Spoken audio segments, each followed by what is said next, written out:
भिवंडी लोकसभा मतदारसंघाचे खासदार माननीय सुरेश म्हात्रे उर्फ बाळामामा. आज आपण त्यांच्याशी थेट संवाद साधणार आहोत आणि त्यांच्याकडनं त्यांच्या आजवरच्या प्रवासाबद्दल, त्याचबरोबर त्यांच्या विचारांबद्दल आणि त्यांच्या राजकीय विजन बद्दल समजून घेणार आहोत. तर नमस्कार.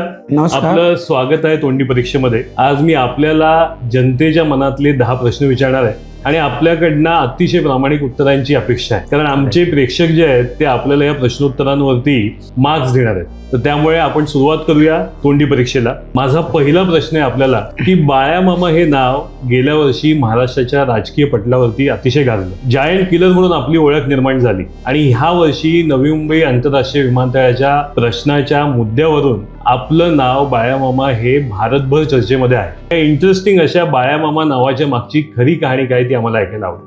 बघा, बाळामामा मधला बाळा जो आहे ना, तो मी जन्मल्यानंतरच माझ्या आईने मला दिला. माझं नाव सुरेश आहे, परंतु आजही बऱ्याच लोकांना सुरेश म्हात्रे म्हणून ओळख नाही, पण बाळामामा म्हात्रे म्हणून ओळख आहे. कारण एक तर ते माझ्या आईने लहानपणापासून प्रेमाने लाडाने मला बाळा म्हणून फक्त तुमचं नाव नाही तर तुमच्या आईचं पण नाव मोठं करताय. हा, नाही, आईच्याच आशीर्वाद. शेवटी जो विषय आहे तो आई वडिलांच्याच कृपा आशीर्वाद असतो. नक्कीच. तर तिनंच ते मला नाव दिलं होतं. आणि जो मामा आहे त्याच्यात, तो माझा मित्र योगेश पाटील, जो 2004 साली आमदार होते. ओके. हा, तर ते त्यांनी नात्याच्या हिशोबाने मला मामा म्हणायला सुरुवात, आणि मग ते बाळामामा हे नाव प्रचलित.